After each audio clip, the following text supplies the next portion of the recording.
est très précisément ce que le philosophe et sociologue français Jean Baudrillard appelle une simulation. La tentative de redonner vie à la réalité passée et perdue de notre rencontre télévisuelle avec lui.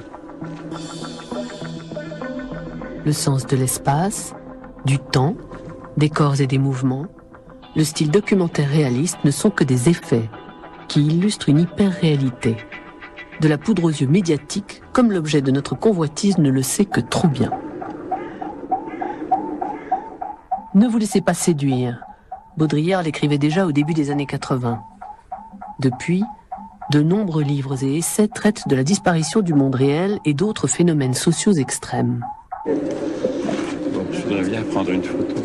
Ce que l'on ignore généralement, c'est que celui qui critique les médias en termes violents est aussi photographe. Avec son appareil photo, il fait le point sur l'absence du monde. C'est le titre de l'exposition qui a lieu en ce moment à Cassel, la ville de la Documenta. On peut y admirer quelques 100 photographies des années 80 à nos jours et le discours artistique de Baudrillard sur la disparition, la sienne comprise. Derrière la plupart des images, quelque chose disparaît, a écrit Baudrillard, quelque chose d'unique. Le calme, le secret, la mort. D'après le philosophe, l'image est aussi violence. Une violence qui, manipulée, prend notre regard fasciné en otage. La violence des images tient à ce qu'elles font miroiter un monde où tout semble toujours actuel et maîtrisé. Bien que les images montrent tout, il n'y a pourtant plus rien à voir, dit Baudrillard. Comment pourrait-il s'imposer face à ce désert d'images ? On a éliminé l'absence. Bon. Or, les choses n'existent jamais dans cette identité totale, cette présence à elle-même. Elles sont en même temps présentes et absentes à elles-mêmes. Bon, le monde aussi, pris dans sa radicalité, il est à la fois présent et absent. Donc, étant donné que la présence est dominante, le rôle de l'image à ce moment-là, c'est plutôt d'aller vers l'absence, c'est-à-dire de donner, pas de témoigner, mais enfin de rendre compte un peu de cette absence qu'on oublie en général au profit de la pure présence, quoi. Donc l'ambivalence du monde, comme ça, l'ambivalence des objets, c'est ça qu'essaierait de rendre compte pas seulement la photographie, bien sûr, aussi le langage, mais enfin, on peut essayer aussi. Voilà, on a lutté contre une espèce de présence exagérée, de présence extravagante du monde. Un instant doit être longuement suspendu pour pouvoir mettre en évidence cette absence dont parle Baudrillard. On peut le faire en prenant une photo, par exemple. La photographie est tout simplement l'outil idéal pour faire disparaître le monde.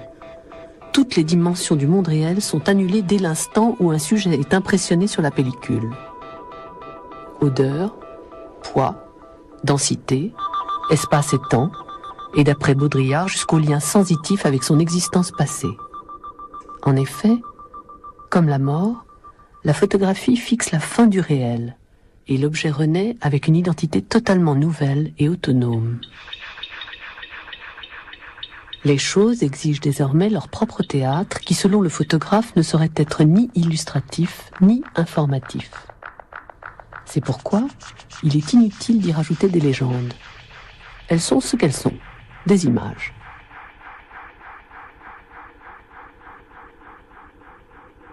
Il n'y a pas une intention délibérée, il n'y a pas un programme, je ne suis pas dit je vais faire la photographie dans ce sens. C'est vraiment la photographie qui s'est faite, enfin comme je dis, qui s'est occupée de moi et c'est pas moi qui me suis occupé d'elle, quoi. L'aventure de la photographie, telle que Baudrillard la comprend, commence dans la tête, intuitivement, dans la mesure où l'on est prêt à inverser les signes de son propre regard. Car le monde qui nous interpelle est ce qu'il est, il a ses propres signes. Toute chose a des visions en soi-même, et ce sont elles qui nous contemplent lorsque nous regardons en arrière. Les surprises que ce demi-tour peut provoquer sont considérables. J'aime bien ce renversement des rôles, que d'une certaine façon, c'est l'objet qui se sert de l'objectif, qui passe à travers l'objectif, et non pas le sujet qui impose sa vision, etc. grâce à l'appareil technique, quoi. C'est-à-dire qu'à ce moment-là, c'est le monde qui s'écrit de lui-même. Donc l'écriture automatique du monde à ce moment-là, mais quand même grâce à l'objectif. Hein. Mais dans ce cas-là, la technique, elle est, à condition qu'elle ne devienne pas dominante, elle est précieuse, hein, parce que c'est elle qui aide l'objet à se débarrasser du sujet, en quelque sorte, quoi. Comme les facettes des yeux d'une mouche qui modifie les perspectives dans son vol en zigzag, la photographie nous montre un monde morcelé. Et en cela seulement, parfait, écrit le philosophe. Seul un heureux hasard permet parfois au photographe d'attraper un de ces fragments.